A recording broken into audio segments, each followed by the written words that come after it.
brought to you by HobbySilicone.com, a byproduct of MPK Enterprises. I'm going to show you how to make a very simple cup mold. You'll need a cup, obviously, and a Sharpie. Draw a line inside where you plan to make a cut in the silicone after you've poured your mold. Then draw a circle around the top area, which you're going to need to cut out to pour in through where your silicone's supposed to be. Here's a pirate head sculpted by John Neal at johnneal.com. You'll see the blue wax actually touches the earlobes and the back of the head. That's going to help the air escape when I pour in resin into the mold. They're referred to as vents. I'll put the cup over the top and then run hot glue all the way around it. I'm positioning the Sharpie line in the back where I plan on making my X-Acto knife cut to open my mold.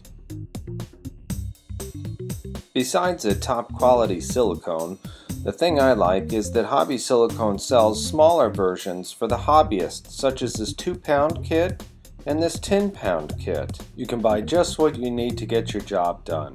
I should be using a 2-pound kit, but I'm going to use this 10-pound kit. The cup weighs 20 grams, so I need to tear that out to 0. And now I can pour my silicone in to the proper measurement. I would probably have a little left over at 500 grams. Now when it comes to adding the catalyst, I've got 500 grams on my scale, so I'm going to tear it out again back to 0 with the silicone still on there. Now I'm going to weigh out 50 grams, which is 10% of the catalyst. The green catalyst I'm using here has excellent stretch and very good tear strength. It also has very good mold life and library life. The silicone is done being mixed when it'll be an even green color. Without the aid of an evacuator, you'll need to do what's called a high pour. This is the second best way to remove bubbles out of the silicone, so you can make sure that you get all those important details in your sculpture. The last thing that you'd want to do is just pour one big glob in here, because you could guarantee yourself that you'd end up having a silicone that would have holes in it like a sponge. Just keep pouring on the side and let the silicone flow into the face. Don't pour directly on top, or that could cause air bubbles. Now that the silicone is cured, start slicing your mold apart using a zigzag pattern with your scalpel or X-Acto knife. Be very careful when you get to your actual sculpture not to cut it. The reason why I cut the zigzag pattern is so that the mold will key together perfectly and leave a real nice seam edge when I make my casting. I'm going to take a good look on the inside of the mold and then toss in a little baby powder, and then hit the mold against my hand a few times and then blow it out. You'll want to check to make sure that the baby powder is not stuck inside the eyes or the mouth or any small details.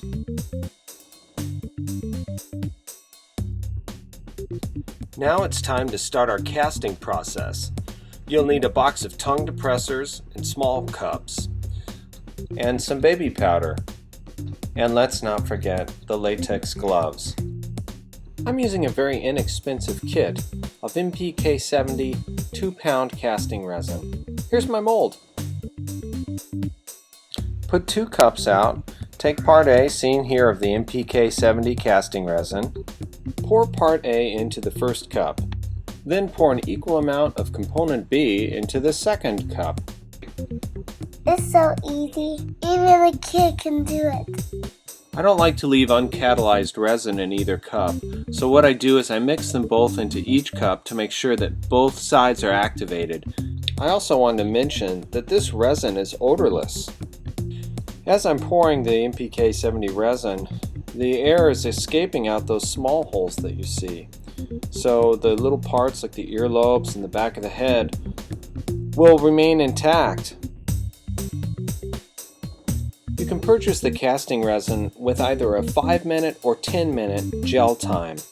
For instance, you may want to use a longer gel time for more complicated, bigger molds, or if it's hot in your studio. After 20 minutes, it's ready to demold. I slip it out, pull out the part, and it's a great casting. But as you can see, it's hard to see completely white. For my next casting, I've added a black pigment called Altins, just a very small amount. I like casting in a gray color so that when it's cured you can really see all the fine details that it picked up. And I'd like you to see them too. Once the resin's cured, I can demold it. This usually takes about 20 minutes.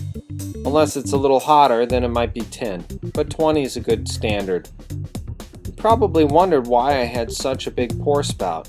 It helps actually push the air out of the mold so you have less bubbles in your piece. Now take a good close look. I'll bring in the sculpture just a touch closer so you can see the face. The eyes, the teeth, and even the earlobe and rings in the ear all came out perfect. I've compiled a list of materials which you'll need to do this project.